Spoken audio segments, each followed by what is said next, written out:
Karnataka news beet follow ಮಾಡಿ, subscribe ಮಾಡಿ.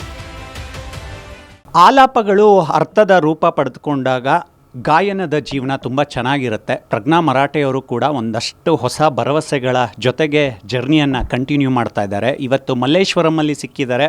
ಒಂದು ಶುಭ ಸುದ್ದಿ, ಒಂದು ಅನೌನ್ಸ್ಮೆಂಟು. ಕಿರುತೆರೆಯಿಂದ ಈಗ ಹಿರಿತೆರೆಗೆ ಬಡ್ತಿ ಪಡೆದುಕೊಳ್ಳೋದ್ರ ಮುಖಾಂತರ ತುಂಬ ಇಂಡಸ್ಟ್ರಿಯಲ್ಲಿ ಒಂದು ಹೊಸ ಭರವಸೆಯನ್ನು ಮೂಡಿಸಿದ್ದಾರೆ. ಒಂದು ಹೊಸ ಮುನ್ನುಡಿ ಅಂತ ಹೇಳ್ಬೋದು. ಅವ್ರನ್ನ ಮಾತಾಡಿಸ್ತಾ ಹೋಗ್ತೀನಿ. ಪ್ರಜ್ಞಾ ಅವರೇ, ಒಂದು ಅಪ್ರಿಷಿಯೇಷನ್ ಸಿಕ್ಕಾಗ ಕಲಾವಿದರಿಗೆ ಅದೇ ಒಂದು ಮೆಟ್ಲಾಗ್ಬಿಡುತ್ತೆ. ಏನೋ ಒಂದು ಹೊಸದನ್ನು ಮಾಡಬೇಕು, ಇಷ್ಟೆಲ್ಲ ನಂಬಿಕೆಗಳು ನನ್ನ ಮೇಲೆ ಬೀಳ್ತಾ ಇದೆ ಅಂದರೆ ಅದನ್ನು ಉಳಿಸ್ಕೋಬೇಕು ಅನ್ನೋವಂಥ ಒಂದು ಹೋರಾಟ. ಈಗಿನ ಗಾಯನ ಜರ್ನಿ ಹೇಗಿದೆ ನಿಮ್ಮದು?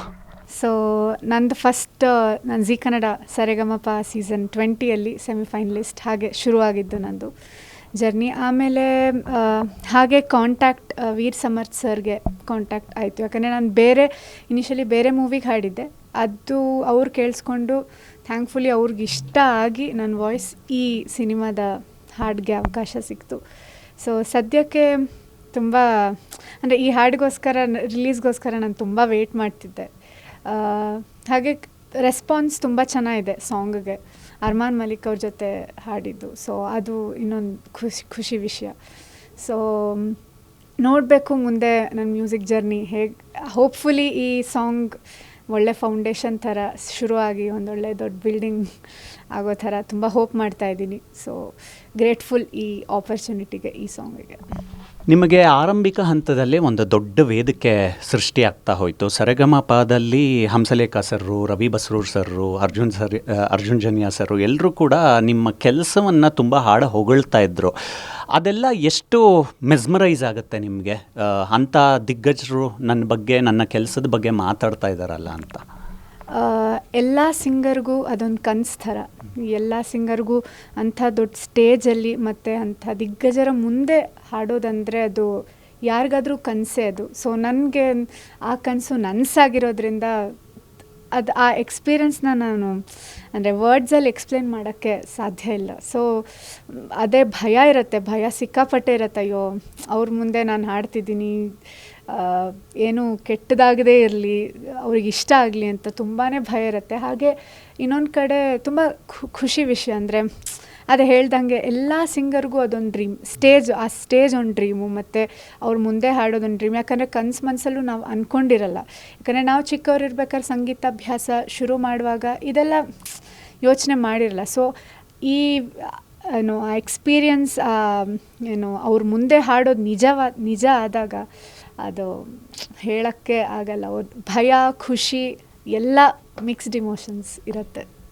ಒಂದು ತುಂಬ ದೊಡ್ಡ ಕಾಂಪ್ಲಿಮೆಂಟು ನಿಮ್ಮ ಮೇಲೆ. ಇವರು ಕನ್ನಡದ ಶ್ರೇಯಾ ಘೋಷಾಲ್ ಆಗ್ಬೋದು ಅಂತ ತುಂಬ ಟೆನ್ಷನ್ ಆಗುತ್ತಾ ಈ ಥರ ಮಾತುಗಳೆಲ್ಲ ಕೇಳಿದಾಗ? ಅಯ್ಯೋ ಸಿಕ್ಕಾಪಟ್ಟೆ ಟೆನ್ಷನ್ ಆಗುತ್ತೆ. ಅಂದರೆ ಅವ್ರು ಹೇಳ್ಬೇಕಾದ್ರೆ ನನಗೆ ಅಯ್ಯೋ ನಿಜನಾ, ಹೌದಾ ಅಂತ ಅಂದರೆ ತುಂಬ ಖುಷಿ. ಆ ಥರ ಏನೋ ಸ್ವಲ್ಪ ಹೇಳ್ತಾ ಇದ್ದಾರೆ ಅಂತ ಖುಷಿ ಇದೆ. ಬಟ್ ಶ್ರೇಯಾ ಘೋಷಾಲ್ ಮ್ಯಾಮ್ ಎಲ್ಲಿ ನಾನು ಆ ಹಂತಕ್ಕೆ ರೀಚ್ ಆಗೋಕ್ಕೆ ಐ ಡೋಂಟ್ ನೋ. ಅಂದರೆ ತುಂಬ ಪ್ರಾಕ್ಟೀಸು, ತುಂಬ ಎಕ್ಸ್ಪೀರಿಯನ್ಸ್ ಎಲ್ಲ ಮ್ಯಾಟರ್ ಆಗುತ್ತೆ. ಬಟ್ ಅವ್ರು ಹಂಗೆ ಹೇಳ್ತಿದ್ದಾರೆ ಅಂದರೆ ಏನೋ ಮೋಸ್ಟ್ಲಿ ಇಷ್ಟ ಆಗಿರ್ಬೋದು, ವಾಯ್ಸ್ ಅಂತ ಇರ್ಬೋದು, ಸ್ವಲ್ಪ ಏನೋ ಸಿಮಿಲರ್ ಇದೆ ಅಂತ ಹೇಳ್ತಾರೆ. ಬಟ್ ನನಗಂತೂ ಗೊತ್ತಿಲ್ಲ. ಆ ಥರ ಹೇಳ್ಬೇಕಾದ್ರೆ ನನಗೊಂಥರ ಭಾರ ಅನಿಸುತ್ತೆ, ಅಯ್ಯೋ ಇದನ್ನು ಹೀಗೆ ನಾನು ಉಳಿಸ್ಕೊಂಡು ಹೋಗಬೇಕು ಅಂತ. ಬಟ್ ಖುಷಿ ಆಗುತ್ತೆ. ಸಿನಿಮಾದವರಾಗಿ ನಮಗೆ ಒಂದು ಅನಿಸುತ್ತೆ ಯಾವಾಗಲೂ ಕೂಡ, ಈ ಗಾಯನ ಕ್ಷೇತ್ರದಲ್ಲಿ ಕೆಲಸ ಮಾಡ್ತಾ ಇರೋರು, ನಟನಾ ವೃತ್ತಿಯಲ್ಲಿರೋರು, ನಮ್ಮ ನೆಲದ ಕಲಾವಿದರಿಗೆ ನಮ್ಮ ಕನ್ನಡ ಚಿತ್ರಗಳಲ್ಲಿ ಅವಕಾಶ ಕೊಟ್ಟರೆ ನಮಗೊಂಥರ ಖುಷಿ ನೋಡೋದಕ್ಕೆ. ಬೇರೆ ಅಕ್ಕಪಕ್ಕದ ಮನೆಯಿಂದ ಕರ್ಕೊಂಡು ಬಂದು ಊಟ ಹಾಕೋದಕ್ಕಿಂತ ನಮ್ಮ ಕಲಾವಿದರಿಗೆ ಒಂದು ಮನ್ನಣೆ ಕೊಡಬೇಕು ಅನ್ನೋಂಥ ವಿಚಾರ ಬಹಳ ಸೂಕ್ಷ್ಮವಾದಂಥ ವಿಷಯ ಕೂಡ ಹೌದು. ಮ್ಯೂಸಿಕ್ ಡೈರೆಕ್ಟ್ರು ವೀರ್ ಸಮರ್ಥ್ ಸರು ಕೂಡ ತುಂಬ ಚೆನ್ನಾಗಿ ಹೇಳಿದ್ರು. ಅಂದರೆ ಈಗಿನ ಗಾಯಕರು ಎಲ್ಲಿ ಲ್ಯಾಗ್ ಆಗ್ತಾ ಇದ್ದಾರೆ, ಯಾವ ಥರ ಅಭ್ಯಾಸ ಮಾಡಬೇಕು ಅನ್ನೋದ್ರ ಬಗ್ಗೆ ಸಾಕಷ್ಟು ಮಾತಾಡ್ತಾ ಹೋದರು. ನೀವು ಇದನ್ನೆಲ್ಲ ಹೇಗೆ ಅನಲೈಸ್ ಮಾಡ್ತೀರಾ? ಆ್ಯಕ್ಚುಲಿ ನಾವು ಇವಾಗ ಸರಿಗಮಪ ಆಗಿರಲಿ, ಸರಿಗಮಪ ಆದಮೇಲೆ ಶೋಸ್ ಅಂತ ಸಿಗತ್ತಲ್ವ, ಅಲ್ಲಿ ಹಾಡೋದಕ್ಕೆ ಮತ್ತು ಈ ಪ್ಲೇಬ್ಯಾಕ್ ಅಲ್ಲಿ ಹಾಡೋದಕ್ಕೆ ತುಂಬ ವ್ಯತ್ಯಾಸ ಇದೆ. ಯಾಕಂದರೆ ನನಗೆ ಐಡಿಯಾ ಇರಲಿಲ್ಲ ಪ್ಲೇಬ್ಯಾಕ್ ಹೇಗೆ ಇರುತ್ತೆ. ಯಾಕಂದರೆ ನಂದು ಇದು ಫಸ್ಟ್ ಸಾಂಗು. ಸೊ ಶೋ ಅಲ್ಲಿ ಹಾಡೋದು ಬೇರೆ, ಪ್ಲೇಬ್ಯಾಕಲ್ಲಿ ಬಂದು ಹಾಡಬೇಕಾದ್ರೆ ವೀರ್ ಸಮರ್ಥ್ ಸರ್ ತುಂಬ ಪೇಷನ್ಸಿಂದ ತುಂಬ ಟೈಮ್ ಸ್ಪೆಂಡ್ ಮಾಡಿ ನನಗೆ ಹೇಳಿಕೊಟ್ರು. ಪ್ಲೇಬ್ಯಾಕ್ ಅಂದರೆ ಹೀಗಿರುತ್ತೆ, ಸೊ ಸಾಂಗ್ ಹೇಗೆ ಹಾಡಬೇಕು ಅಂತೆಲ್ಲ ಕಲಿಸ್ಕೊಟ್ರು. ಸೊ ನನಗೆ ಅದೇ ಅವ್ರು ಹೇಳ್ಕೊಟ್ಟಿದ್ದನ್ನೇ ನಾನು ಫಾಲೋ ಮಾಡ್ಕೊಂಡು ಹಾಡಿದ್ದೆ. ಯಾಕಂದರೆ ನಮಗೆ ಸಾಂಗ್ ಹಾಡ್ಬೇಕಾದ್ರೆ ಇವಾಗ ಬೇರೆ ರೆಕಾರ್ಡೆಡ್ ಸಾಂಗ್ನ ನಾವು ಅದೇ ಹಾಡೋದು ಅಂದರೆ ಬೇರೆ. ಓಕೆ, ಇವಾಗ ಆ ಸಾಂಗಲ್ಲಿ ಈ ಸಿಂಗರು ಈ ಇಮೋಷನ್ ಕೊಟ್ಟಿದ್ದಾರೆ, ಸೊ ಅದನ್ನು ನಾವು ಹಾಗೆ ಹಾಡಬೇಕು ಅಂತ ಒಂದು ಐಡಿಯಾ ಇರುತ್ತೆ. ಬಟ್ ಈ ಸಾಂಗ್ ನಾವೇ ಹಾಡೋದ್ರಿಂದ ನಾವು ಹೆಂಗೆ ಹಾಡ್ತೀವಿ ಅದನ್ನು ಜನ ಕೇಳಿಸ್ಕೊಂಡು ಆ ಇಮೋಷನ್ ಹಾಕ್ತಾರೆ. ಸೊ ಈ ಸಾಂಗ್ ನಮ್ಮದೇ ಒರಿಜಿನಲ್ ಇದ್ದಾಗ ನಾವು ಅವ್ರು ಹೆಂಗೆ ಹೇಳ್ತಾರೆ ನಾವು ಅದನ್ನು ಫಾಲೋ ಮಾಡಬೇಕಾಗತ್ತೆ. ಸೊ ನಂದು ಫಸ್ಟ್ ಟೈಮ್ ಪ್ಲೇಬ್ಯಾಕ್ ಆದ್ದರಿಂದ ಭಯ ಸಿಕ್ಕಾಪಟ್ಟೆ ಇತ್ತು. ತುಂಬ ಕನ್ಫ್ಯೂಷನ್ ಇರುತ್ತೆ, ನಮಗೆ ಈ ಹಾಡು ಸೂಟ್ ಆಗುತ್ತಾ, ಅವ್ರ ಎಕ್ಸ್ಪೆಕ್ಟೇಷನ್ ಪ್ರಕಾರ ನಾವು ಹಾಡ್ತೀವ, ತುಂಬ ಕ್ವಶನ್ಸ್ ಓಡ್ತಾ ಇರುತ್ತೆ. ಸೊ ಅವ್ರು ಹೇಳ್ಕೊಟ್ಟಿದ್ರಿಂದ ನಂದು ಮೋಸ್ಟ್ಲಿ ಅವ್ರಿಗೆ ಇಷ್ಟ ಆಗಿ ಇನ್ನೊಂದು ಬೇರೆ ಆಪರ್ಚುನಿಟಿನೂ ಕೊಟ್ಟಿದ್ದಾರೆ. ಸೊ ಐ ಥಿಂಕ್ ಪ್ಲೇಬ್ಯಾಕ್ ಅನ್ನೋದು ಅವರಿಂದನೇ ನಾನು ಕಲ್ತಿದ್ದು. ಪುಟ್ಟ ಹೆಜ್ಜೆಗಳು ತುಂಬ ಇಂಪಾರ್ಟೆಂಟ್ ಆಗಿರುತ್ತೆ ಪ್ರತಿಯೊಬ್ಬ ಕಲಾವಿದ್ರಿಗೂ ಕೂಡ. ನೀವು ಟಿ ವಿಯಲ್ಲಿ ಒಂದಷ್ಟು ಜನ ಆಡಿಯನ್ಸ್ನ ಹಿಡಿದಿಟ್ಕೊಂಡ್ರಿ, ಈಗ ಸಿನಿಮಾಗೆ ಬಂದಿದ್ದೀರಾ, ಸಿನಿಮಾದಲ್ಲಿ ಒಂದು ಹೊಸ ಚಾಪ್ಟರ್ ಓಪನ್ ಆಗುತ್ತೆ. ನಿಮ್ಮ ಗಾಯನ ಪ್ರತಿಭೆಯಿಂದನೇ ಸಿನಿಮಾದಲ್ಲಿ ಗುರುತಿಸ್ಕೊಳ್ಬೇಕಾಗತ್ತೆ, ಅದಕ್ಕೆ ತಕ್ಕಂತೆಯೇ ಅವಕಾಶಗಳು ಕೂಡ ಜನ್ರೇಟ್ ಆಗ್ತಾ ಹೋಗುತ್ತೆ. ಎರಡನ್ನೂ ನೋಡಿದ್ರೆ ನಿಮ್ಮ ತಯಾರಿ ಇನ್ನಷ್ಟು ಸ್ಟ್ರಾಂಗ್ ಆಗಿರಬೇಕು ಅನಿಸುತ್ತೆ ನೀವು ಇಂಡಸ್ಟ್ರಿ ನೋಡ್ತಾ ಇರೋ ಹಾಗೆ. ಖಂಡಿತ ಪ್ರಿಪರೇಷನ್ ಅಂತೂ ತುಂಬಾ ಮಾಡಬೇಕು. ಪ್ರಿಪರೇಷನ್ ಟೈಮ್ ಕೊಡೋದು ಅದ್ರ ಮೇಲೆ ತುಂಬ ಜಾಸ್ತಿ ಮಾಡಿಕೊಳ್ಳೇಬೇಕು ನಾನು. ಯಾಕಂದರೆ ಹಲವಾರು ಕಲಾವಿದರು ಈಗ ತುಂಬ ಜನ ಒಳ್ಳೊಳ್ಳೆ ಸಿಂಗರ್ಸ್ ಇದ್ದಾರೆ. ಸೊ ಆಪರ್ಚುನಿಟಿ ಎಲ್ರಿಗೂ ಸಿಗತ್ತೆ ಅಂತ ಇಲ್ಲ. ಸೊ ಎಲ್ಲ ಲಕ್ಕು ಟೈಮು ಎಲ್ಲ ಒಟ್ಟಿಗೆ ಬಂದಾಗ ನಮಗಿಂಥ ಒಳ್ಳೆ ಆಪರ್ಚುನಿಟಿ ಸಿಗೋದು. ಸೊ ನಾವು ಆ ಲೆವೆಲ್ಗೆ ರೀಚ್ ಆಗಬೇಕು ಅಂದರೆ ತುಂಬ ತಯಾರಿ ಮಾಡೋದು ಮುಖ್ಯ. ಸೊ ಇನ್ಮೇಲೆ ಅಂದರೆ ಇಷ್ಟು ದಿನ ನಾನು LKG ಇಂದ ಸಂಗೀತ ಶುರು ಮಾಡಿದ್ದು.